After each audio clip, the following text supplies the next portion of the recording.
How many times have you learned something cool from a YouTube video only to forget it a week later because you never incorporated it into your practice routine? Well, that won't happen watching the fretDrills channel because everything that I show you is backed up by a lesson on the app, and the app has additional tools for scheduling your memorization and holding you accountable. fretDrills Guitar app. Where you go to drill the patterns of the fretboard into your memory. You'll learn by playing games on your mobile device or interactively with your guitar. C. A. fretDrills tracks stats and allows you to create a schedule for your lesson. So, where do these show up on the lesson page? Clicking the Apps button brings you to the interactive table of contents. Scrolling down, these are the links to the table of contents elements. The first chapter is memorizing the notes of the fretboard, and these are links to individual lesson pages. Let's go check one out. Scrolling down here, this displays the stats for this lesson page, and this is where you can set a bookmark for this lesson page. So, where do these stats come from? This page has a mobile game and a guitar interactive game. If we click the mobile game, you'll see two more choices. This is study mode and this is time trial mode. Study mode is not timed. Time trial mode is timed, and it's the result of playing these games that you end up getting statistics for.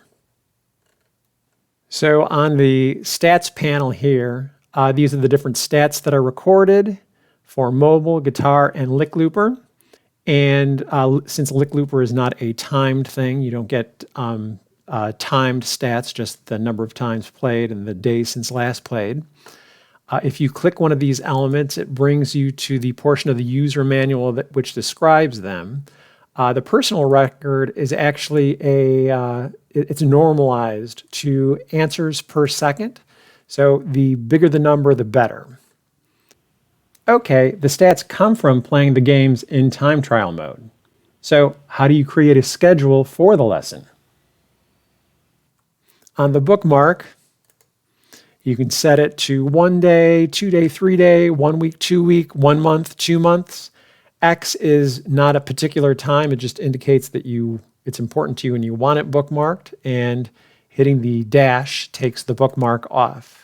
So let's see how stats are used in the interactive table of contents. We'll click Apps again, and if we scroll down, the first thing that we notice is it's indicating to us if there's any overdue items. So since we have 3 overdue items, we can see what they are by going in the drop down here on the sort by in the table of contents and selecting overdue. So these are all the various lessons that are overdue. I can click on them directly, and it takes me to the game, and I can play it right from there. I can also select items that are nearly due. I forget the exact number, but nearly due items, I believe, are due within the next 12 hours. Okay, great. I can assign a repeat interval for each lesson page using the bookmark. Then the interactive table of contents tells me if I have any overdue items, and I can find them via the dropdown. How does the interactive table of content manipulate other statistics, like personal record and such? You can also sort by the various statistics that are kept. So you can sort by your personal record, see which ones are best. So this is the link to the game page. This indicates that for this particular personal record, it's a guitar interactive game. Similarly, for this mobile icon, this indicates that this particular result is for a mobile game. Inside the brackets here, this indicates what the bookmark is. So this is a 3-day bookmark. This was an X bookmark. This was another 3-day bookmark. This one with the dash has not been bookmarked. Then we can scroll up and filter the results. So for instance, if we want to see only items that are 3-day bookmarks, it will show us that. I'll take that off. If we want to see things that are only guitar interactive games, we press that. If we want to see things that are only mobile games, we press that. If we want to reset that so we see everything, we press that.